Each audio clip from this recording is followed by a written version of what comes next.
Hello, everyone, and welcome back to the Samurai Brothers. Matthew, we are back for another episode. We are back. And so we're going to be getting into tonight. We got a few things that came up, Matthew. This is episode 26. And so my understanding is you went personally to an MMA event over this last weekend. So I've been going to 559 fights on a regular basis. So yeah. So are they based up in the Central Valley or? They are. 559 is the phone area code. Ah, okay. Well, that would make perfect sense. And by the way, when was the last time you went to? When was the last time they had an event at Tachi Palace that you attended?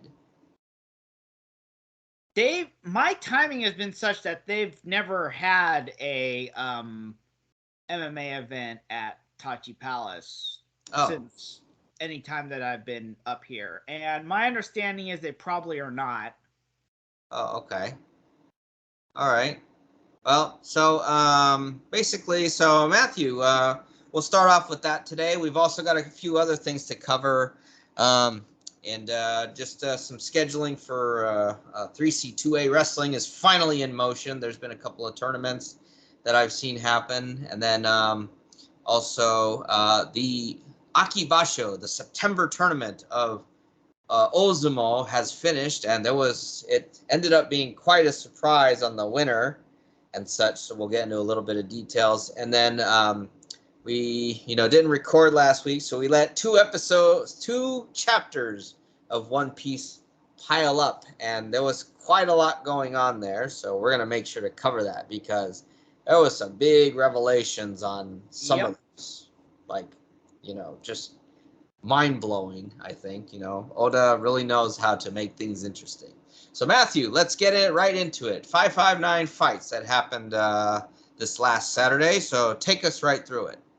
Okay, so as is typical of at least 559 fights, I would imagine, from what I've seen, a bunch of amateur fights typically pile on the fighters as well, but we had 2, 4, 6, 8, 10, 12, 14, and those were the fights that actually happened. A lot of times fights are scratched.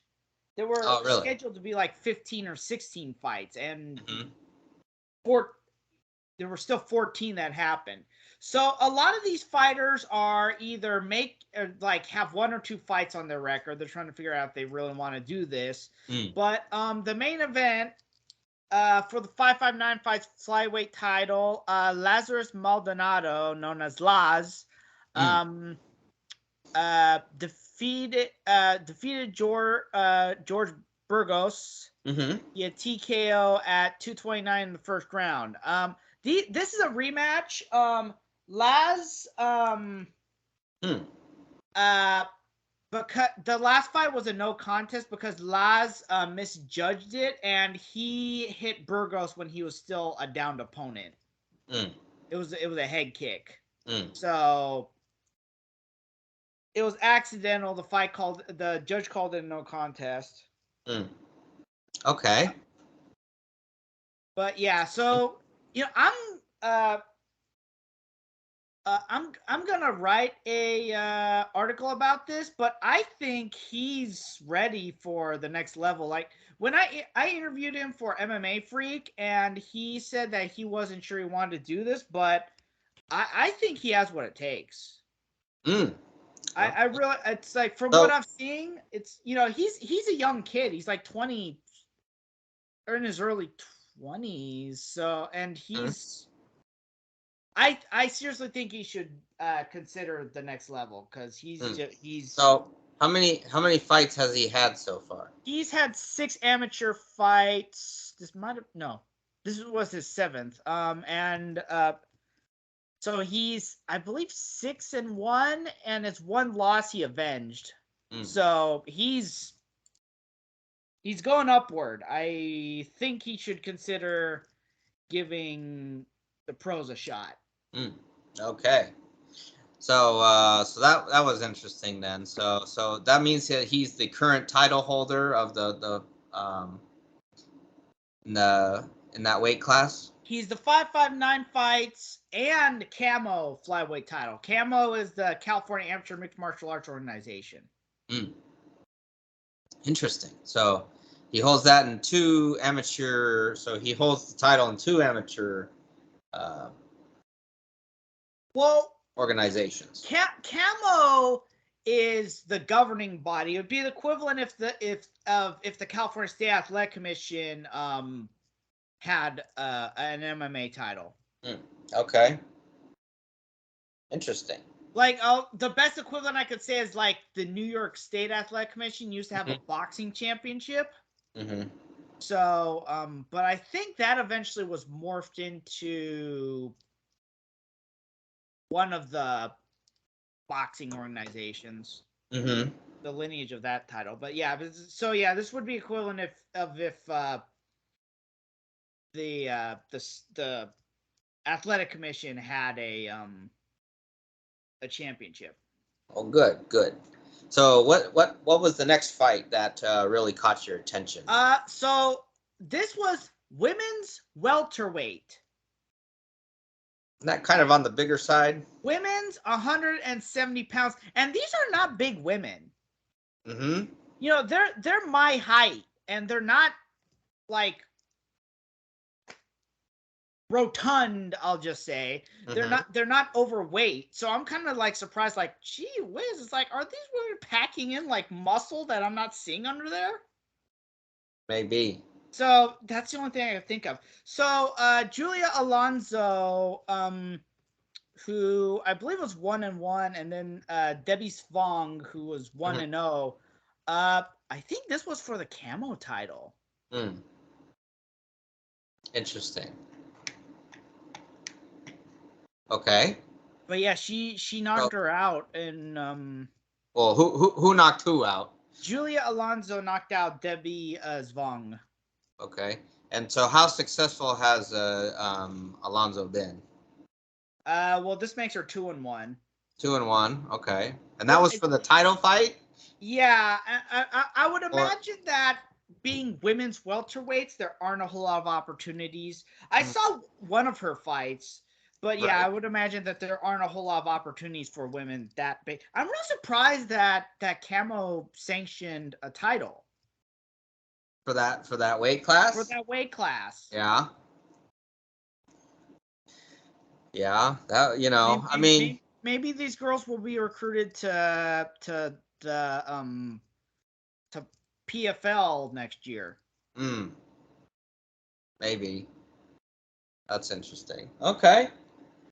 And then, so what was the third? So the third match you had highlight. The third match was lightweight champion David Mariscal. I think this was vacant. So David Mariscal, either that or he was the defending champion. I'd like to say this was for the vacant title.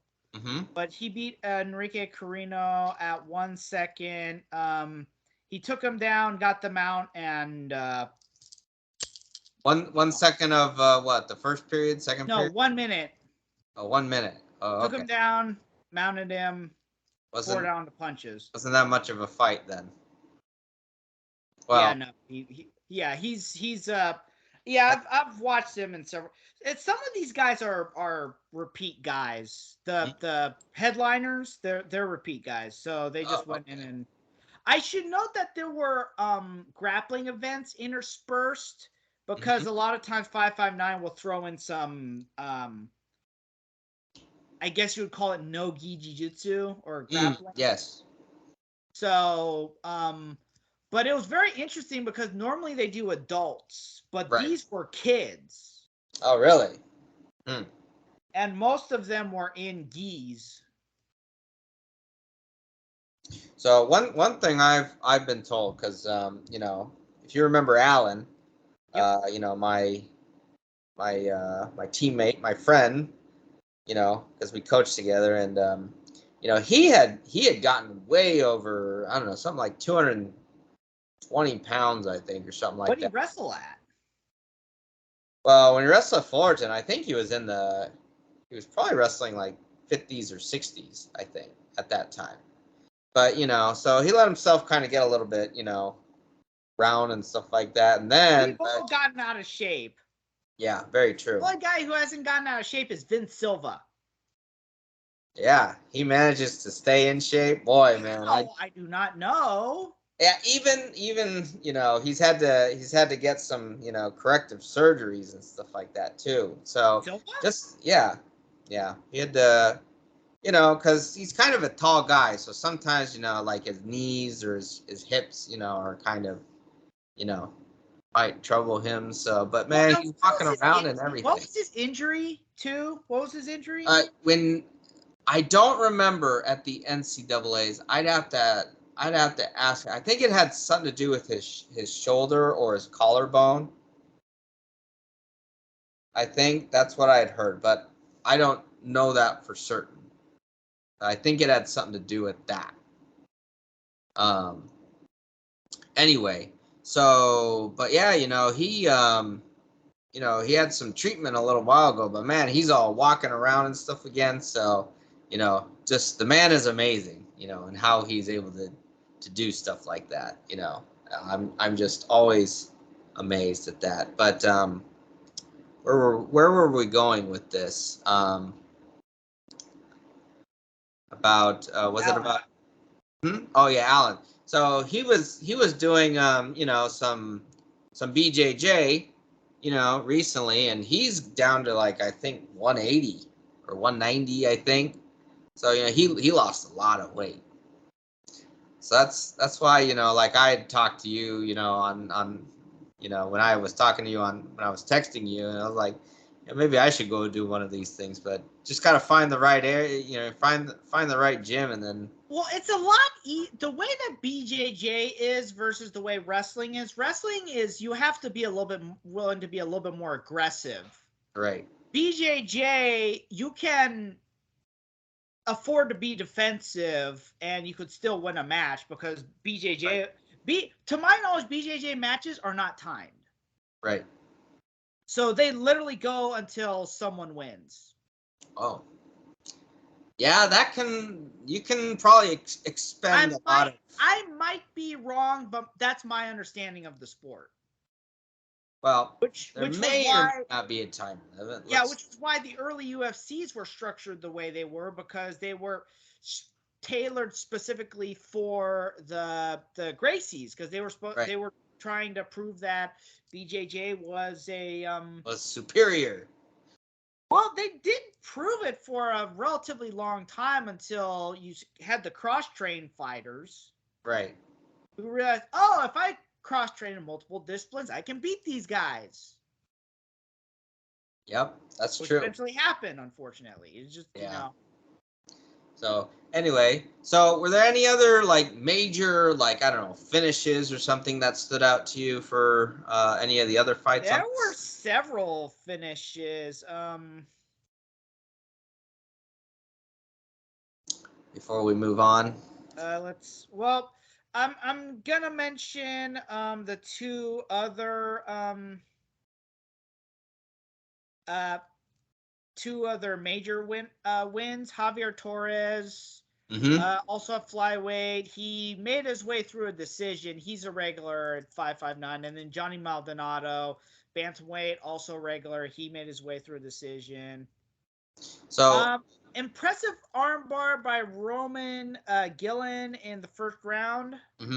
It was funny because his opponent, Daniel Bradley, was like starting to get out, but he never fully let go of it. And you didn't even see the tap from the angle I was in.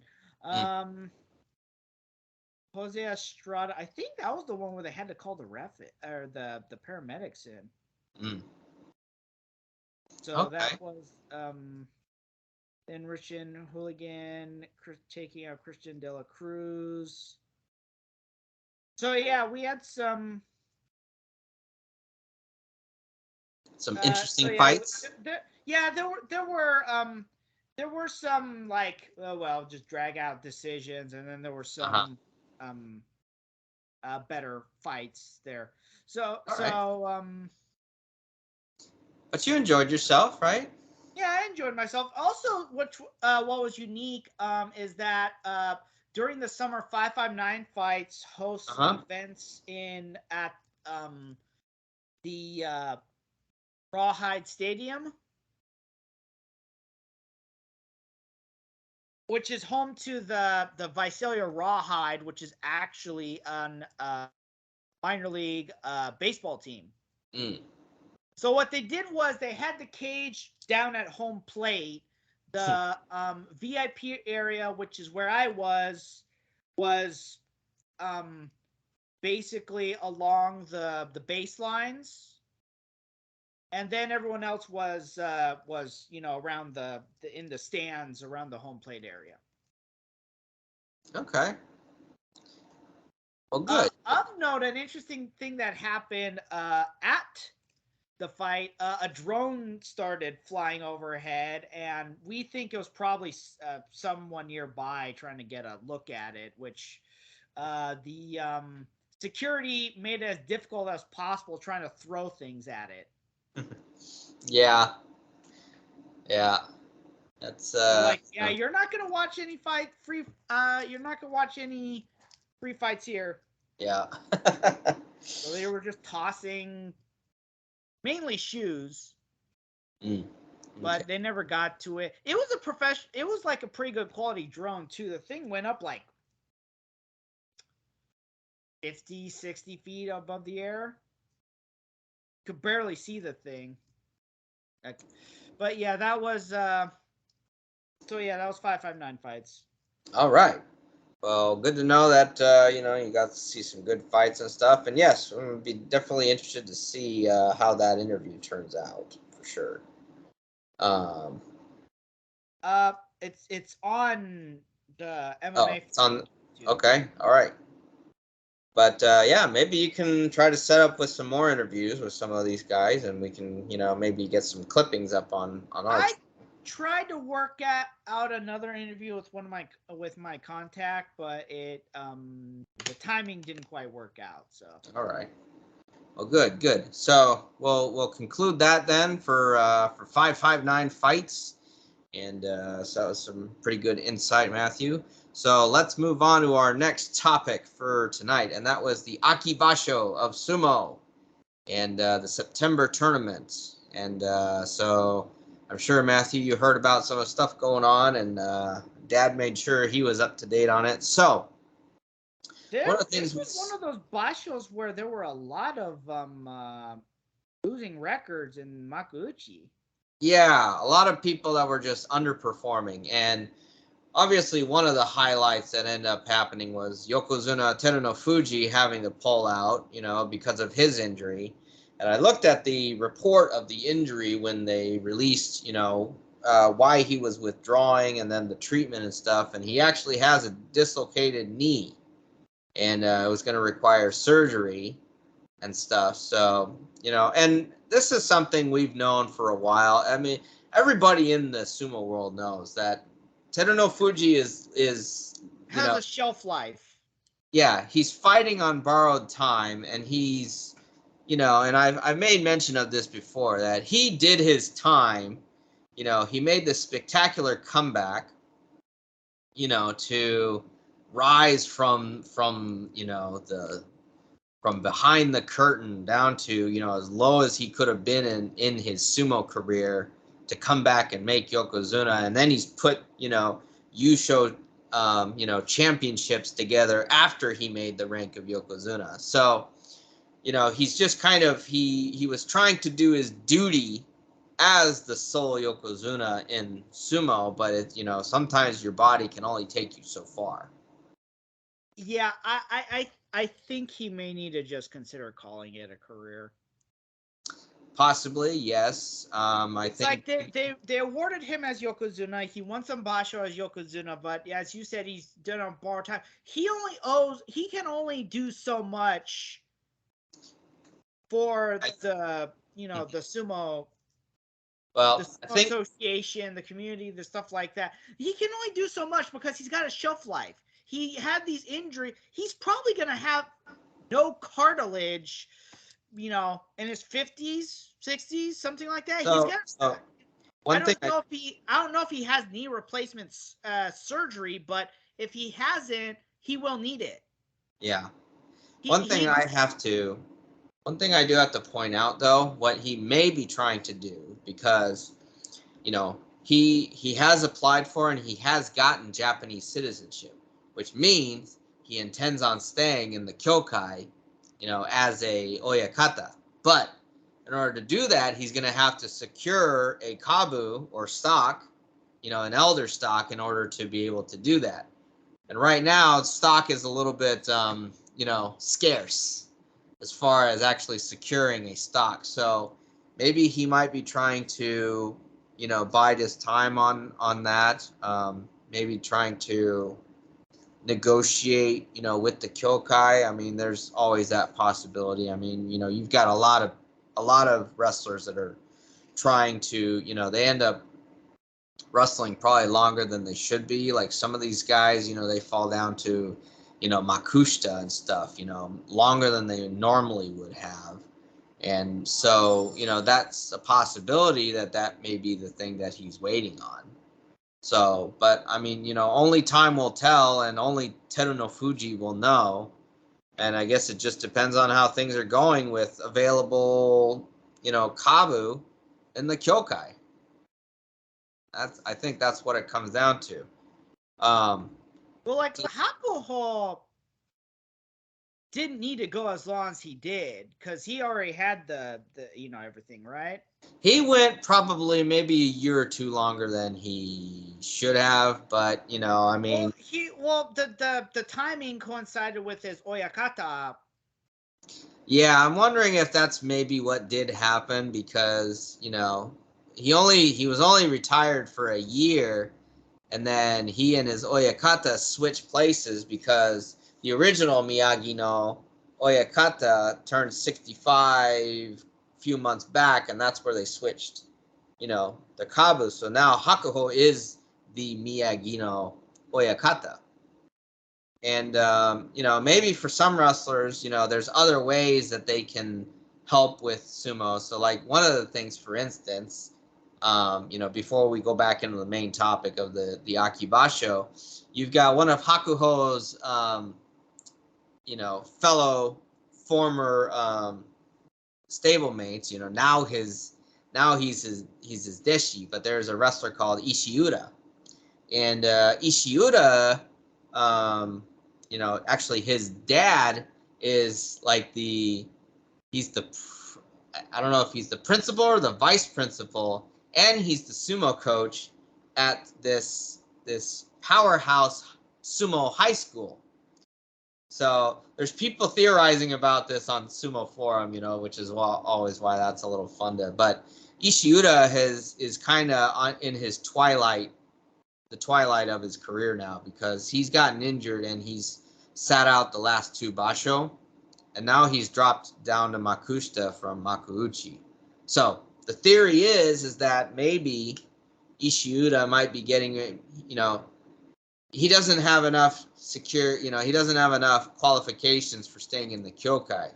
Maybe he might get a job at the Power High School, which I think he did graduate from himself, and he might be getting into that head coach position, because then what's going to happen is now you have a feeder program into the new Miyagi no Beya.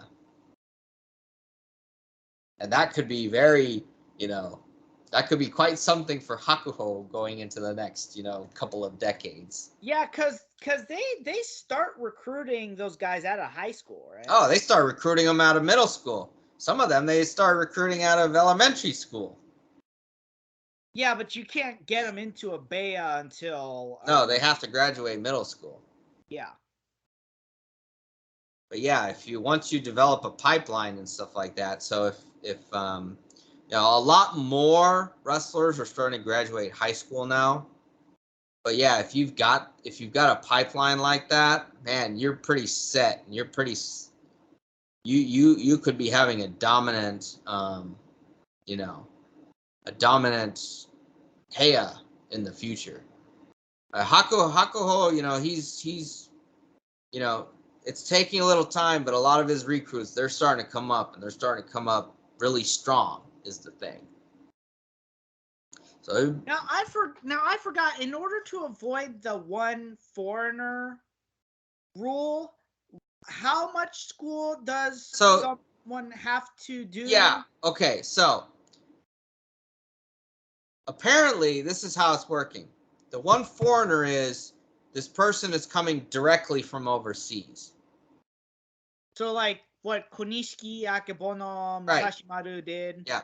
Because they came direct. So because they were like going in, they were like going to go into college, and then they had other athletic experience, and the members of the sumo kokai were like, oh, these guys look promising, and of course they all were. So here's how they're skirting that rule. You've got a lot of these guys who are coming in as exchange students. So that means that they're going through the sumo system in Japan. They're either going in, so they're going in through the high school, or they might be going in through the college also.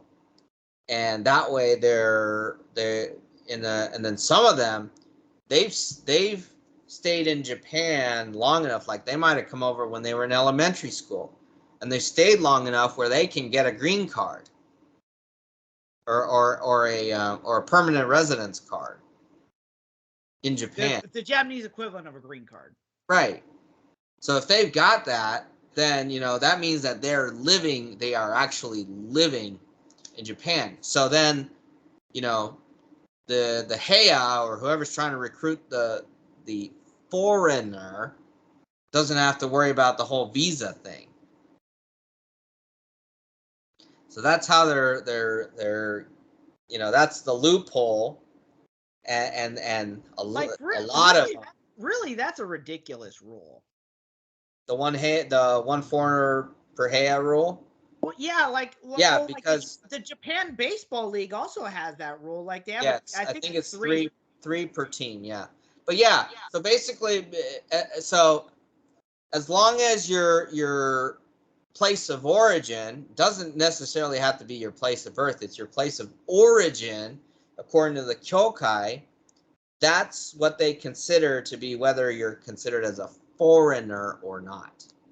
So you got a lot. There's like a lot of them. Like you going. So let's just say hypothetically, if you had gone through a high school, you would have gone on to college. Let's say, because I would not. Yeah, I didn't have, because we had that residence, but it wasn't permanent. So I think I would have had to secure a visa if I wanted to try to go into sumo in some way. Okay. Let's say, yeah. But yeah, that's how they're secured. So these people are being considered as Japanese.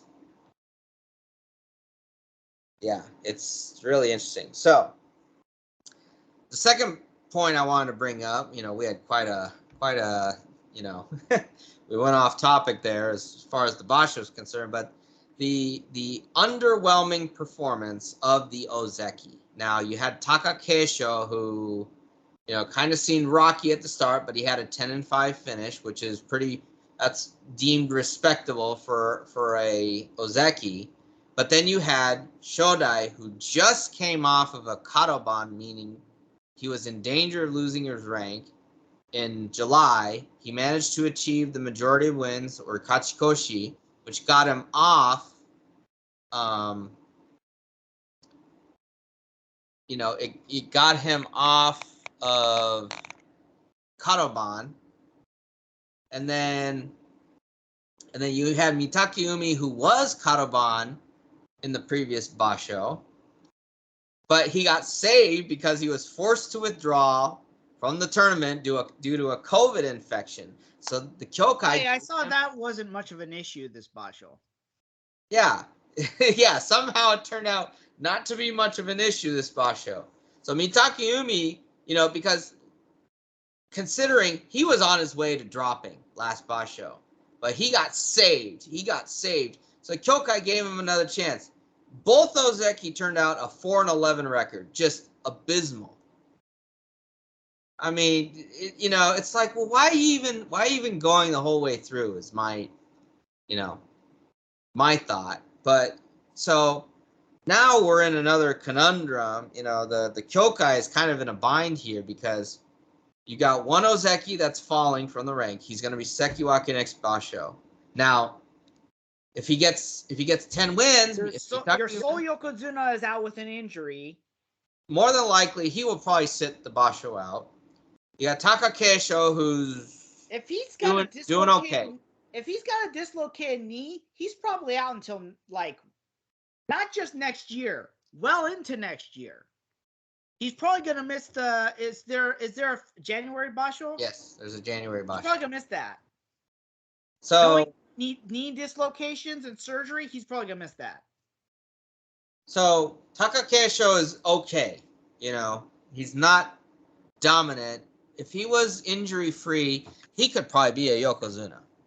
But so unless he really turns up the heat, he's not going anywhere. Into next year. Like we're in like a very mediocre time right now. Oh well, what was it about? Hakuho, because Hakuho just retired, and you had this come from behind admirable victory, but you have another Yokozuna who's Teruno Fuji is he's basically the transitionary Yokozuna. That's what he is, and he's not going to set any kind of records. He'll be lucky if he comes back from this injury. Yeah. So, and then you got people who are just not dominant right now, and this actually happened, 30 years ago, a few years before we went to Japan. It was actually this similar transitionary period where there were no Yokozuna on the Banzuke. And then you got a weird situation where there were too many when Konishiki won. Right. Yeah, there's never been 5 Yokozuna. Like they were mediocre, realistically. Right. So, and so when you're in this transitionary period, you're going to have like a lot of people winning. But, so far it seems, Mitakeumi, he's got to win 10 to regain his rank next Basho. Shodai is so inconsistent, and for I've checked his record. For the last 4 tournaments, he's had a 1-4 start. Over the literally last 4 tournaments, he's had a 1-4 start each of those tournaments. And if I go back and, so let's say isn't 1-4 supposed to be aren't the first 5 matches supposed to be the easier matches? They're supposed to be the easier matches. So in March, after a 1-4 start, he finished 9-6. In May, after his 1-4 start, he went 5-10. And then last tournament, he went 10-5. And then he actually won the first day of this tournament, and he finishes 4-11. And that included 9 straight losses. I mean, come on. So very inconsistent. So the danger is that if he goes makekoshi or loses 8 bouts, and then you've got Mitakeumi, he doesn't look very strong, and there's a possibility he may not regain his rank. So then you're left with only 1 Ozeki. What are you going to do? Well, right now, they've got Wakataka Kage, who finished 11-4. And so far, he's got 20 wins. Now, the de facto minimum for making Ozeki is 33 wins, and impressive performances. My prediction is that if the worst case scenario happens where Mitakeumi doesn't regain his rank, if Shodai ends up dropping, and if Wakataka Kage puts in, 11-12 wins, I think they'll promote him. Because there's apparently this rule, and I might have explained it before. There's a requirement of 2 Ozeki on the Banzuke. And this already happened once. I never knew that, but it makes sense because they always there's always been 2. Right. Because the thing was that Ozeki was always the highest rank, but when Yokozuna came around, it was this thing of licensed Ozeki to perform the dohyoiri. That's where it came from. So you can manage without Yokozuna, which it's happened already. So yeah, that's that's how that's going. So let's get into how the Yusho race went. And it ended up being the Iron Man of Sumo. The 37-year-old veteran Tamawashi ends up winning his second Yusho of his career.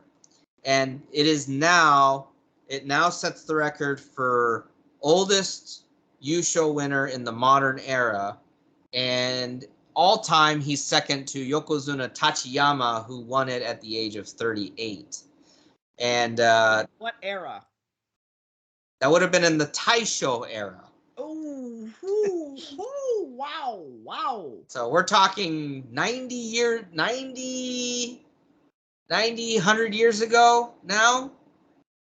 So yes.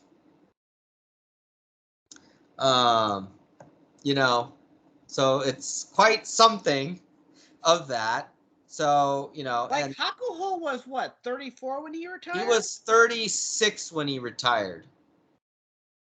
And his last Yusho is, I think, 6th place now on the all-time list. Or it's ranks right. Of age.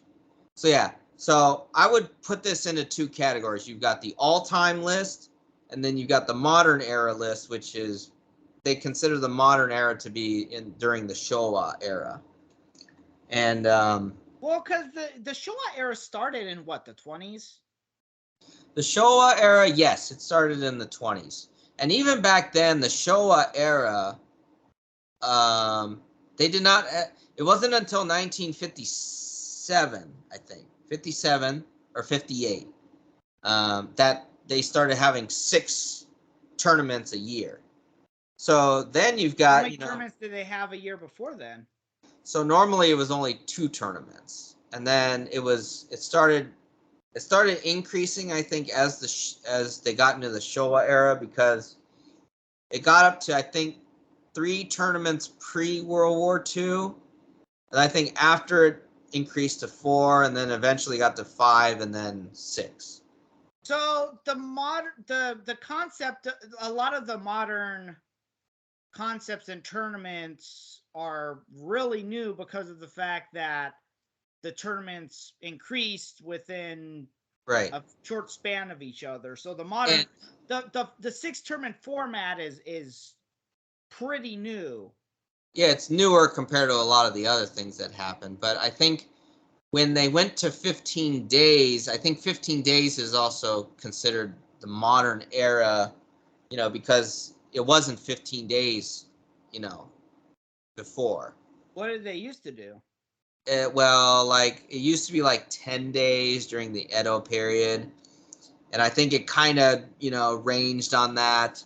And then it got like to 11 and 13. And then the reason they made it 15 was because of Futabayama, who had his win streak going. And so they decided to make it 15 days to kind of balance out, to keep track easier of that. Because I think Futabayama ended up winning like 2 15-0s with that, because he got to 69 consecutive wins, which is the all-time record. Now, just to confirm, the modern Sumo Kyokai was founded in the... I think it was founded in the... I'd like to say I read that it was in the 20s. Yes. And that's when modern record keeping started, right? Because before then, it was just so it depends on what records you're referring to. So the Yusho, the current Yusho system, the official Yusho system started in 1909. Any Yusho before 1909 is not officially recognized, so everything else is kept in the record books of the Kyokai. So what happened in 1909? I'd have to go back and look at it. Why they decided in 1909 to start covering that. Like something must have happened in 1909 that caused that system to go into place. Yeah. But before that, it was like regional. That may have been the possibility. And then you also had 2 factions at play. You had the Eastern Sumo, Tokyo Sumo, and then you had Osaka Sumo.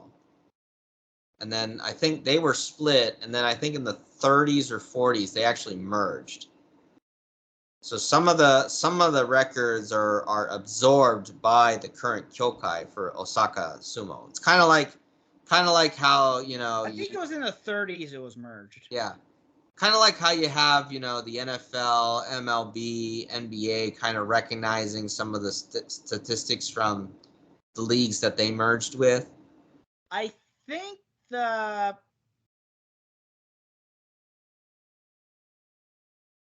it would probably be the equivalent of the NFL, NHL, or no. Okay.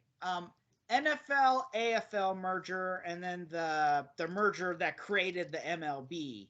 Mm-hmm. Right.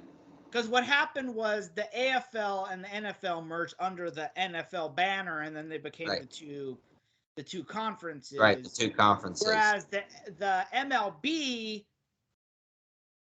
basically remained separate, but they merged under one banner. They and actually and the MLB recognizes a lot of other leagues records also, like the Negro leagues and stuff like that. They actually recognize those records and those championships too. So sumo kind of does the same thing. Isn't that because there were eventual mergers of Yes. those leagues? Yes. Into And so some of the yokozuna from the Osaka Sumo Kyokai are recognized as part of the yokozuna line today.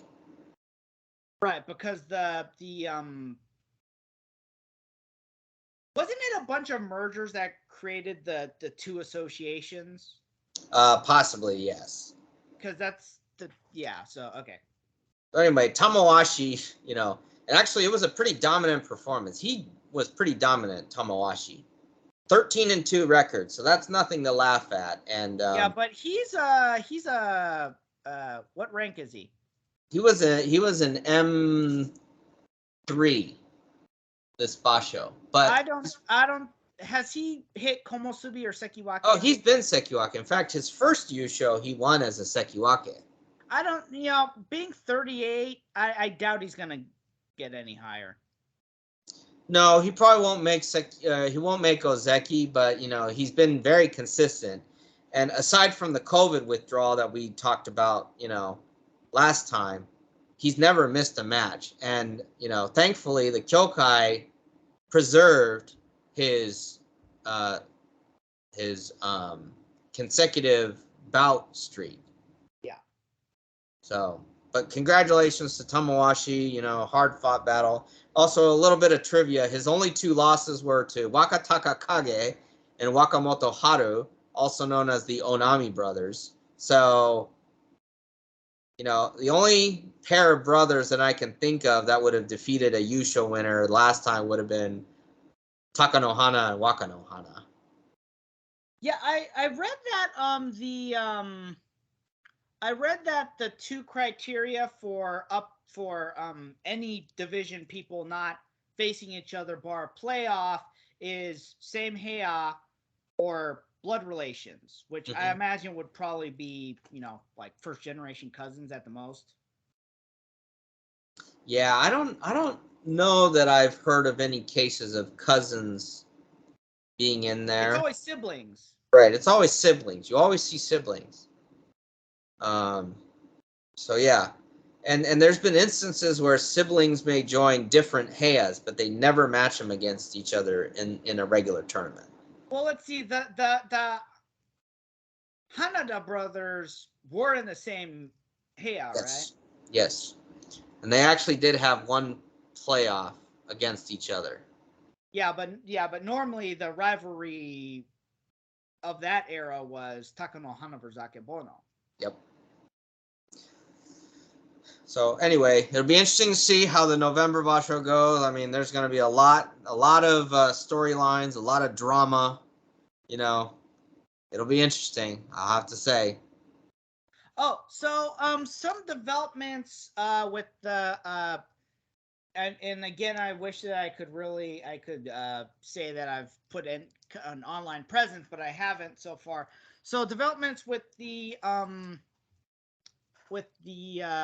Sequoia Sumo Club, or as I refer to it, the Sequoia Bear. I thought it sounded nice. Yeah. So I actually finally got a hold of someone, and I'm not gonna name names yet until it's official and we actually hold an event there. But I found a local, I'll just say martial arts school who's willing not just to host us, but also do cross promotion with us. And the individual expressed interest in some of that school's participants cross doing cross promotion there as well. Okay. Cool. Yeah. So and said individual said that there can be a working of a financial arrangement that would be workable. Well, good. I'm glad to hear that.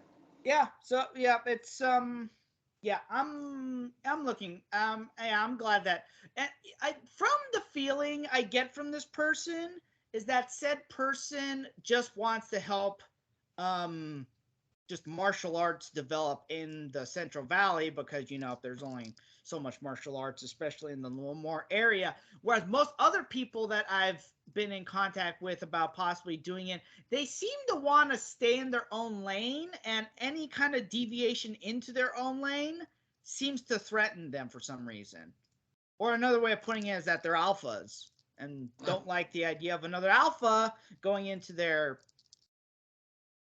territory. Their domain. Yep. Yeah, All their right. domain.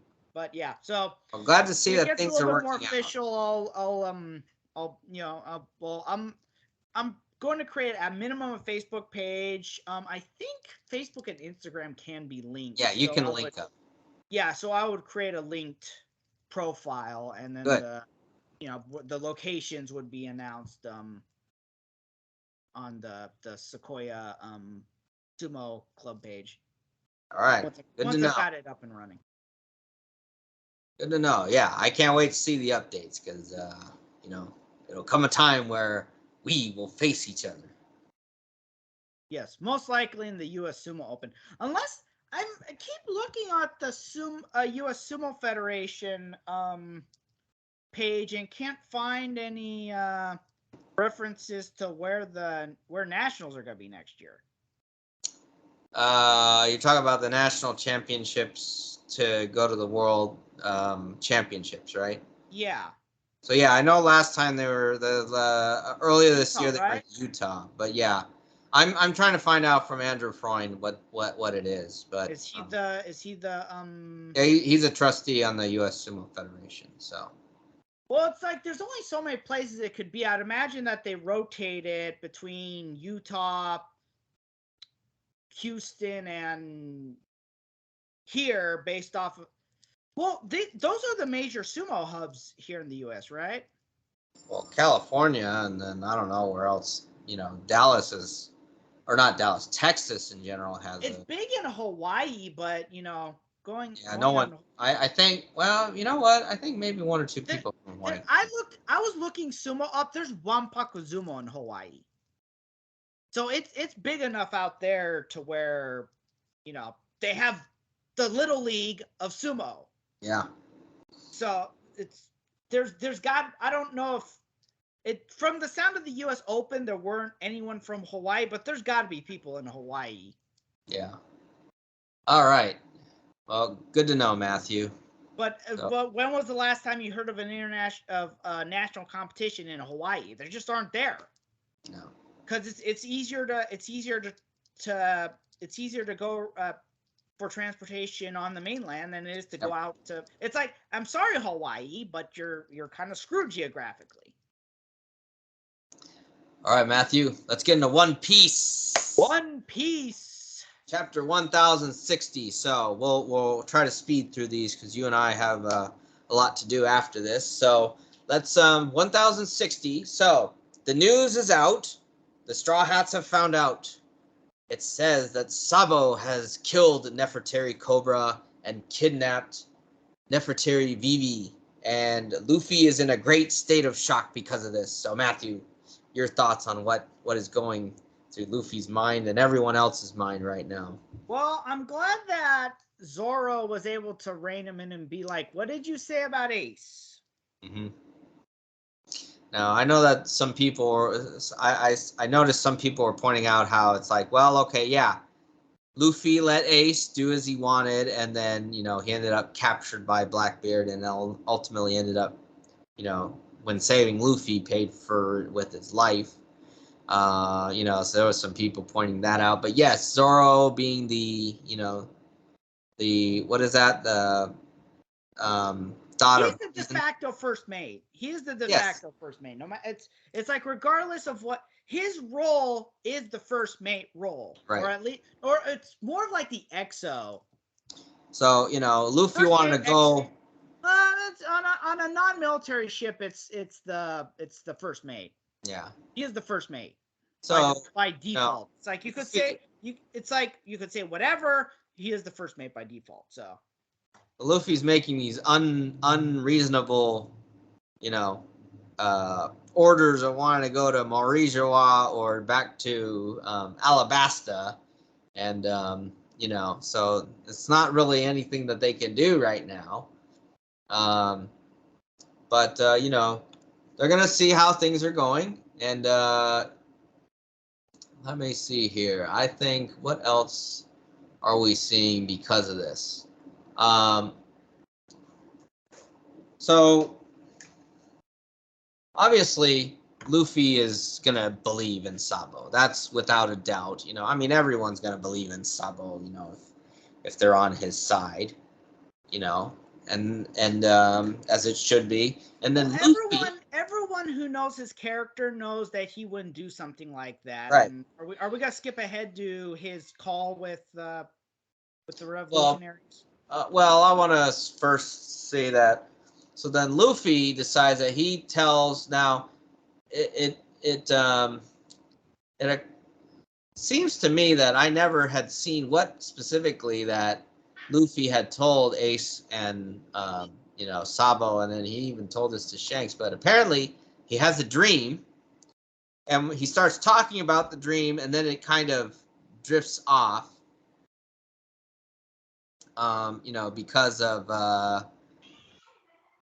Because of what's going on with how would I say it? He hasn't. It's not revealed in real life, so that's what's going on there. So, but then it's not revealed to the audience, but it's revealed to the crew, and the crew is in shock, and it seems something that's near impossible. And but it seems like it's going to be something that'll be a pretty big reveal once it gets to us. Oh yeah. Sorry, I wasn't.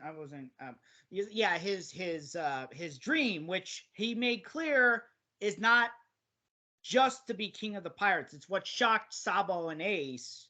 Right. So you know what? That's whatever he's gonna do after he goes to Laugh Tale. He's gonna reveal it afterwards. He specifically said, "After I become king of the pirates." So there's an end game. It's not just gonna end when he goes to Laugh Tale. There's an end game here that's going to extend it past. So this confirms that the series is not going to end after they find the One Piece. There's going to be he's gonna go. He's gonna make it to Laugh Tale. He's gonna become the king of the pirates, and he's gonna go from there. Yep. Whatever this end game is, he's gonna try to accomplish. So now let's get into the call to the revolutionaries that you mentioned. So he called Dragon and everyone Sabo. at the end of the chapter. Yes, Sabo did. So means that Sabo was confirmed alive at that point. And Sabo is calling from a place called Momoiro Island, which is one of the kingdom. It's home to the Leloucha Kingdom, which is one of the nations that was toppled when the revolutionaries started doing stuff during the reverie. And but you've got the Marines, they're tracking Sabo's call. And it almost seems like, so that would indicate to me that Sabo wanted to be heard. He didn't care whether the Marines were going to be tracking him or not, because what he found out, he feels needs to be revealed to the world. And he got out enough of it before the call got cut off. Enough of it to say that there's something wrong, but what we find, Matthew, and you know, he found out who's behind the. Found out that there's. Yes. Now, he found out, yes, that there's someone sitting on the empty throne that shouldn't be there. But Matthew, do you want to go through and tell us what happens before Sabo can make the final reveal? Well, he starts before he reveals everything. They jam his signal, so he only gets out that he is talking. He was not the one who assassinated Cobra, and that he found out. I forget if he said that there is someone behind. Mm-hmm.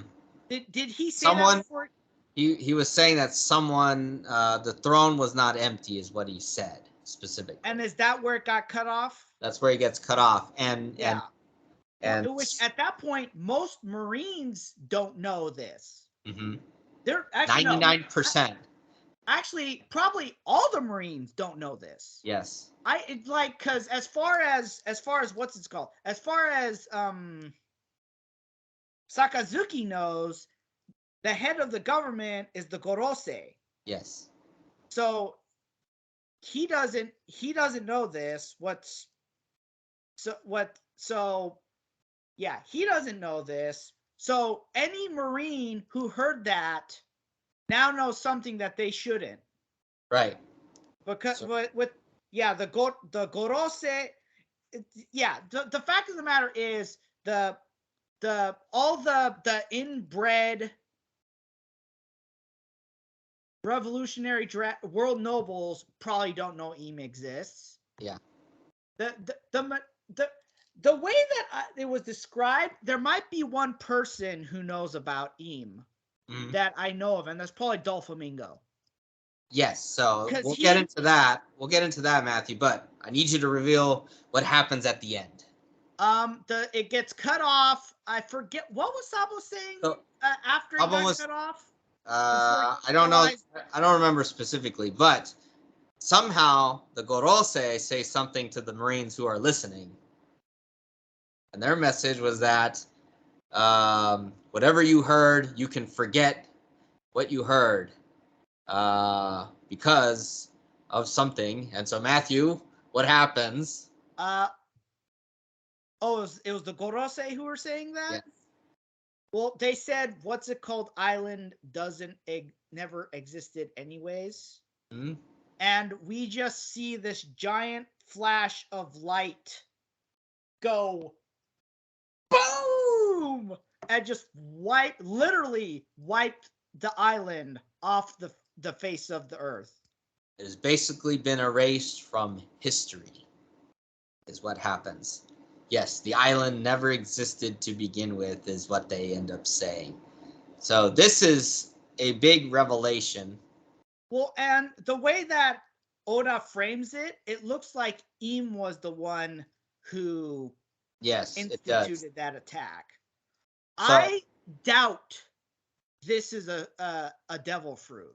No. Unless Im is like the Gorose and is immortal and passed it on and was the one who basically, long story short, we know what happened to God Valley. Yes. I was gonna say, man, this is exactly what happened to God Valley, is that whatever this was, this weapon, because it's probably a weapon. It's not a devil fruit at this point. It is a weapon.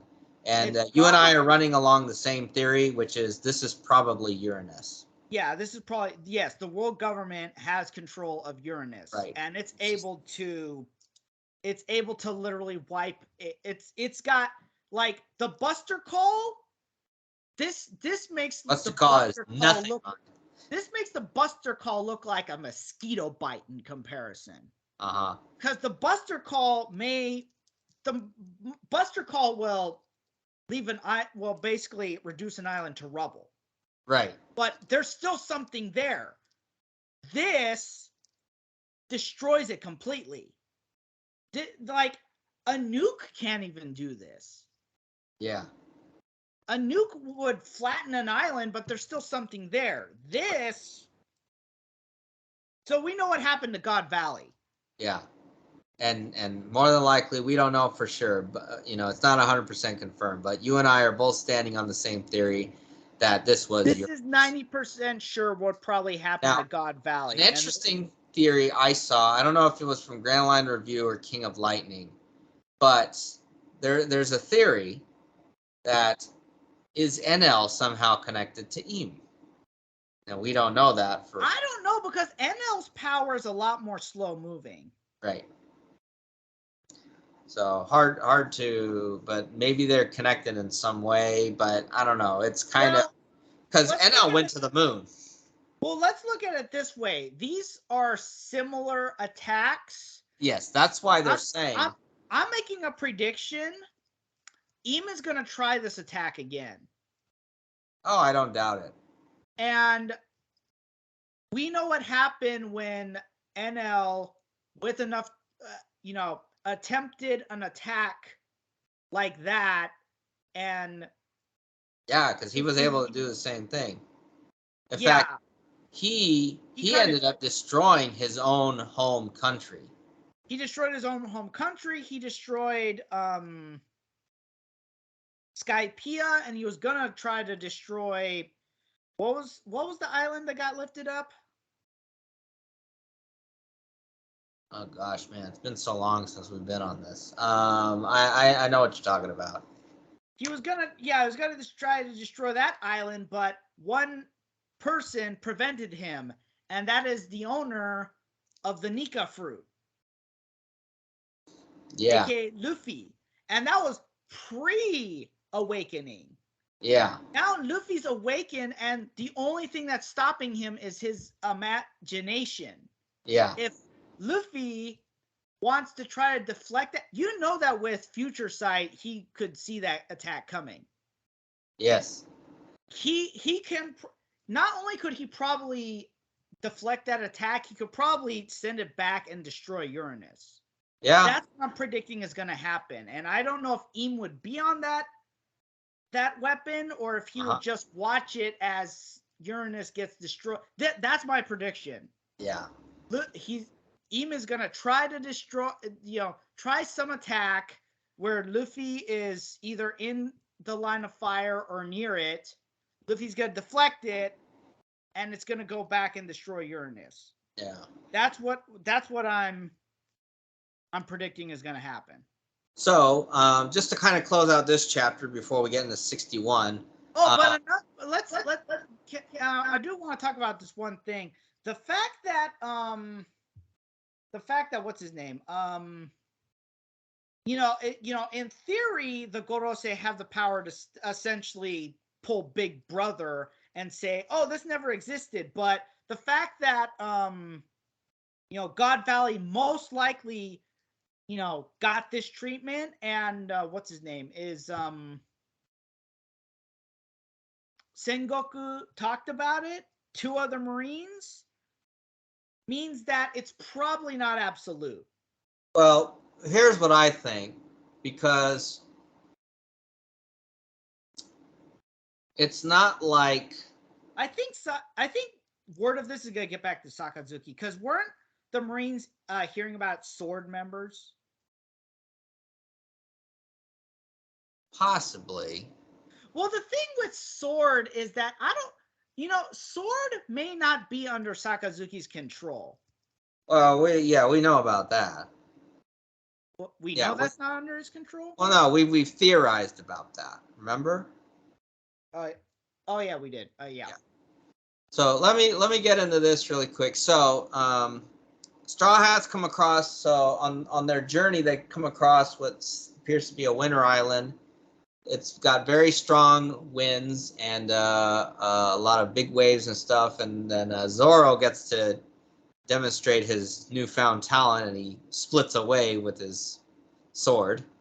It looks more like a water spout, is what it looks Yeah. like. Oh yes, that's right. Yeah, it looks like that's what it was.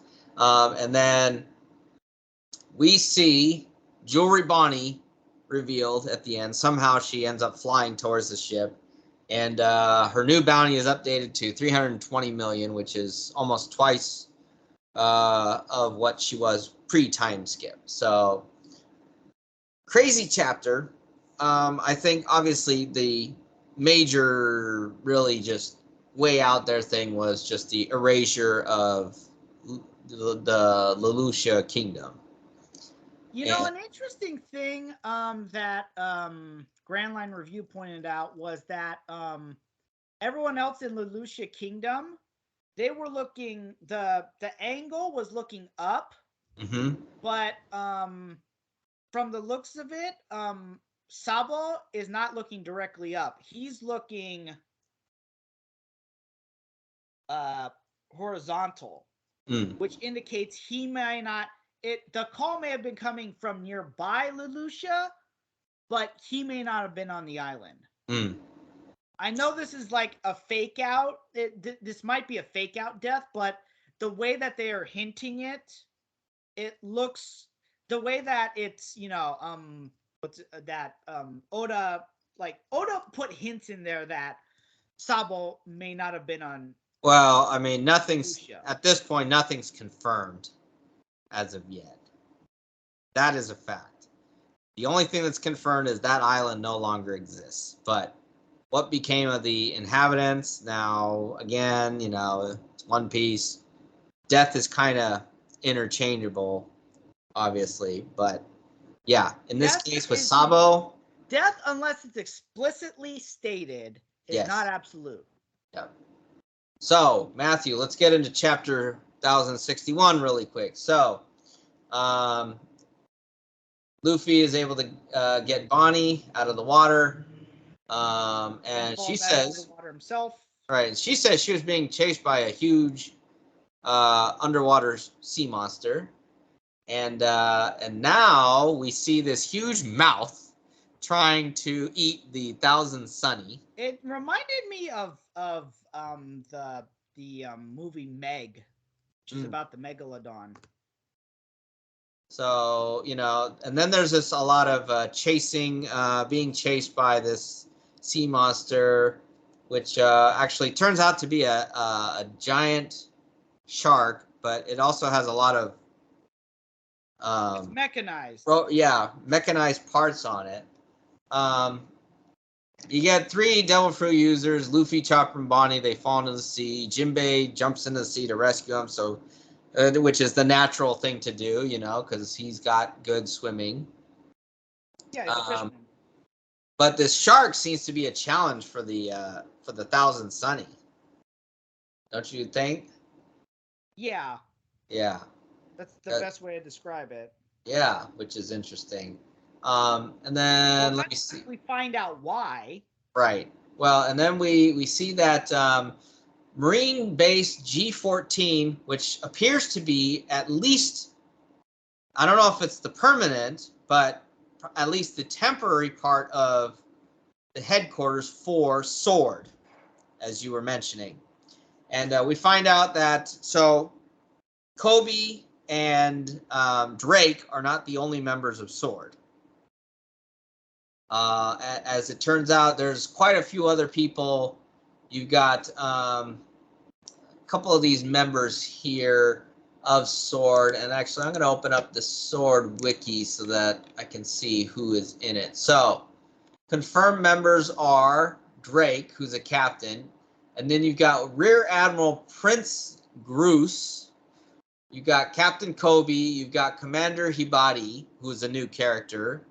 And is she the one with the spike choker?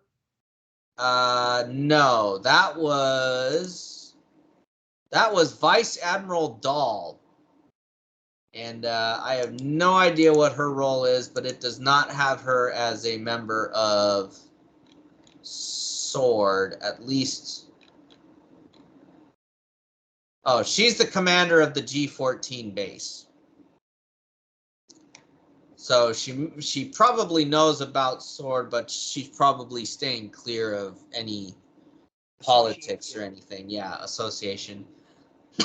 So Lieutenant Commander Helmeppo. So you got 5 confirmed members right there, and Hibari and Helmeppo are obviously distraught of the news of Kobe being kidnapped by Black. I'm wondering if what's it called?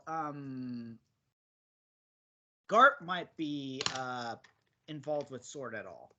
Well, I mean, given his connection to two of the 3 members of Sword, or no, 2 of the members of Sword are his proteges. Mm-hmm.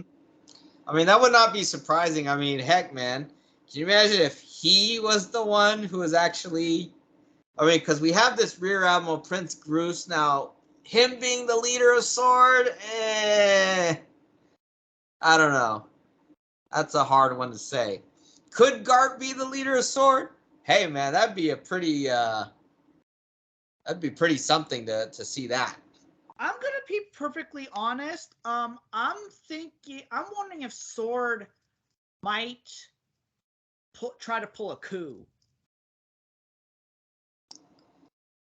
That'd be a difficult one because that's only, who knows how many members of Sword. There's, at least according to the wiki, there's 9 confirmed members, 4 that are unnamed. But that's kind of a long shot if you're only, I mean, obviously Sword could be even more extensive. Well, here's the thing. What if Admiral one of the like Fujitora. What if Fujitora is the head? This sounds like something that he would do. Because we know he's a moral justice guy. He does not like absolute justice. He was willing to be a smartass to Sakazuki. Yeah. Yeah, This sounds like something he would do, and we know he was drafted. So right. he didn't want to join the Marines in the first place.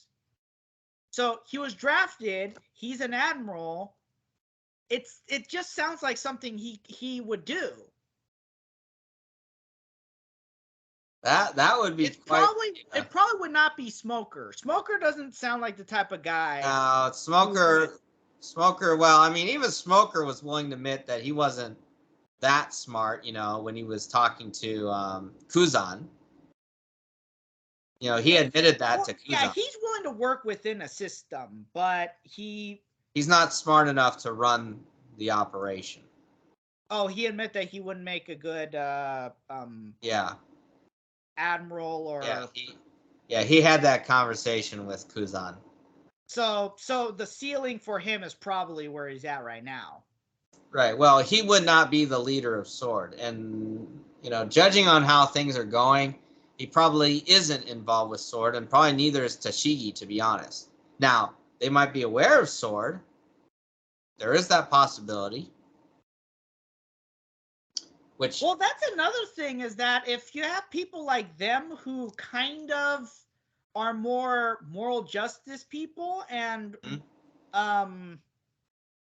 would be willing to it sounds like there's people who might be more allied with Sword, and if there was a coup, might join them. Possibly. Because there's people within the Marines who do not don't agree with absolute justice. Right. So okay, so let me see here. Speaking of which, have we talked about the Kuzan Sword membership theory? No, we haven't. There's that fan theory that he might be, even though he's kind of aligned with the Blackbeard pirates. Right. Yeah, he might actually be the person behind Sword, and he never left the Marines, sort of thing. But if that was the case, then that would have to involve Sakazuki's knowledge. He would have to be involved with it, because then he would have the knowledge that sword exists. Right now, there's no indication that he knows about sword's existence. So yeah.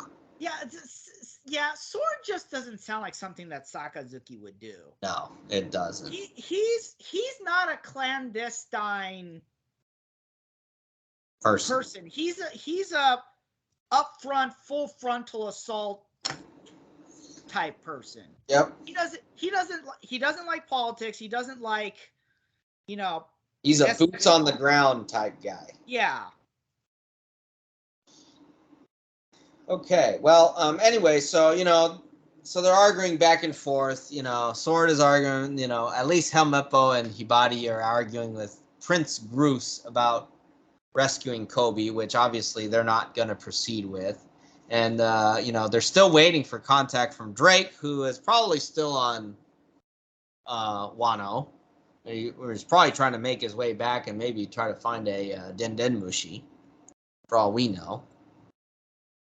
So there's that. So we go back to what happened with the Straw Hats. They're in a bit of a conundrum because, this giant shark.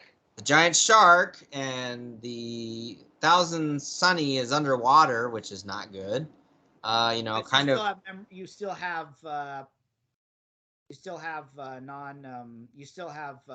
devil fruit users. Yeah. So then what's interesting is then when the shark is trying to make a last attack, you've got this giant robot that comes up by him and punches the crap out of this shark. And then you hear this mystery person talking about how the shark wasn't programmed. Right, wasn't programmed correctly. So then the robot fishes the Thousand Sunny and everyone else out of the sea, and then it they go. It does cut away. We should probably mention the chopper. The chopper Jinbei. Yeah, go ahead. Luffy deviation first. Right. Well, yeah. I mean, you'll have to. I'll let you take care of that one.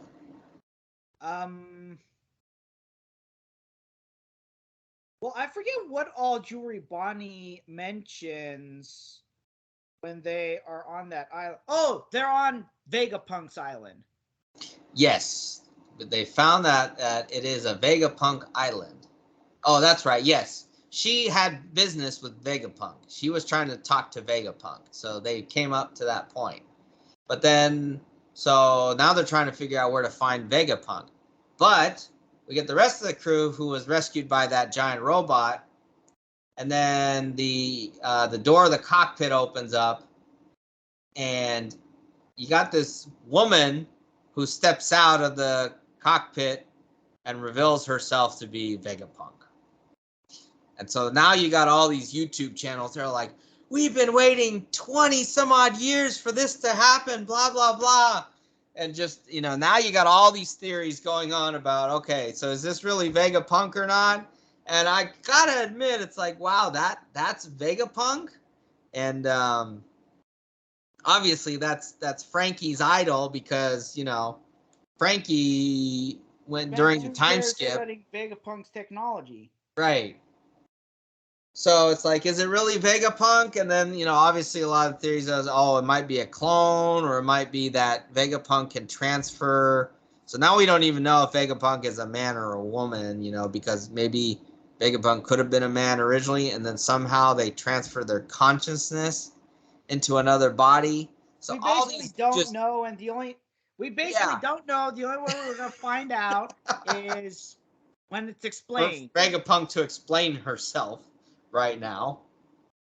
So that's interesting to have seen. It's like now we finally have Vegapunk. It's like, what? Yeah. It's like, wow, okay, that was quite something. But So here's a crazy theory that I heard about, and I think who was it? I think it was Grand Line Review he was talking about in one of his videos.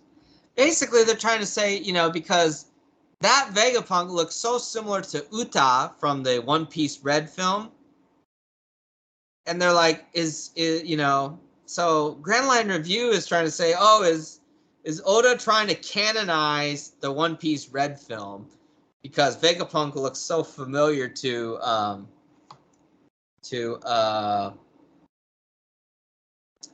you know, what's her name? Uta, who is supposed to be Shank's daughter.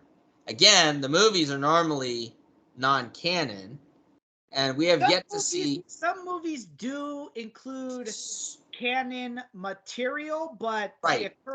The events of the movies are considered non-canon, but they end up having later on canonical characters. The best example would be Shiki. So they're saying, hey, and actually Uta is at this point semi-canon. The reason why I'm saying that is because of when, if you remember, Shanks, right, the silhouette, Shanks when he was battling Rokugyu via Haki, Conquer's Haki, and that silhouette of Uta was shown. So at this point, that means I'm going to consider her to be semi-canonical because she has come up in the manga. Well, but whether or not the existence of Uta is confirmed, is canonical. Yeah.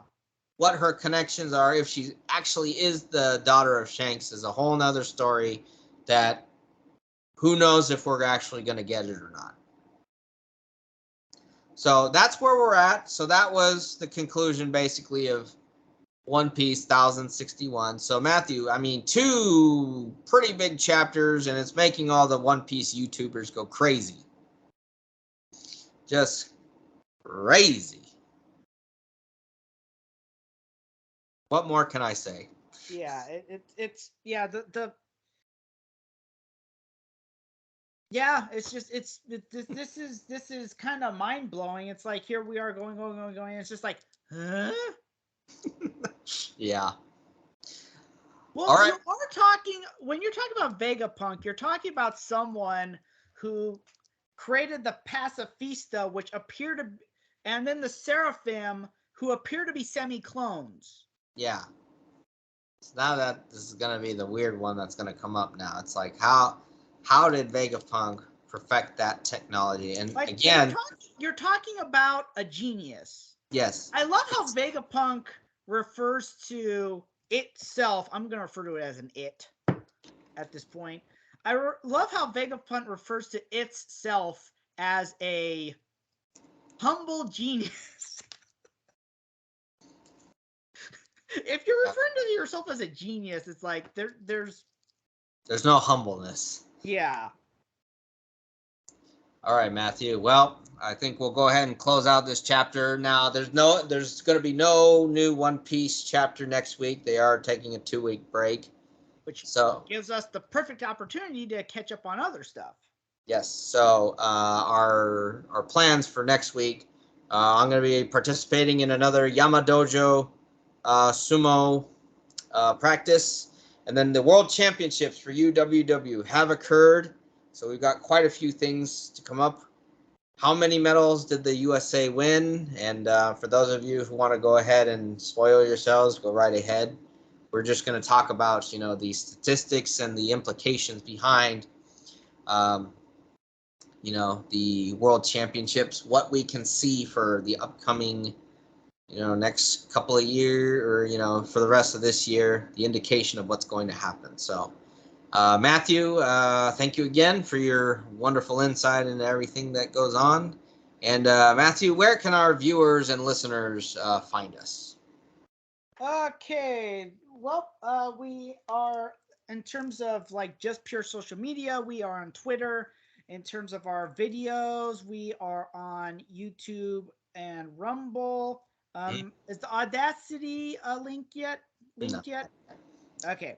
We'll get there at some point. To be determined. And Yeah. then on audio, we are on Acast, Apple, Spotify, Google, and through Acast's new networking, we are also on Amazon Music, Samsung, and some play and Podchorn, and the Hindu platform GeoZavan, and the French platform Deezer. Okay, well, Matthew is on Twitter. You can follow him at Matthew Salzer, and then he runs the MMA Freak website, so you can find that. Follow it on Twitter, MMA-Freak, or I'm sorry, that's the website, MMA-Freak.com. The Twitter for the website is going to be MMA Freakout. So, and I'm hoping to get some sumo content updated here, and then I'm probably going to be looking at launching a kind of a commentary channel too. So we'll be keeping also updated. of note is if I don't post a video this week on my YouTube channel, I will be posting throughout the month of October, almost daily.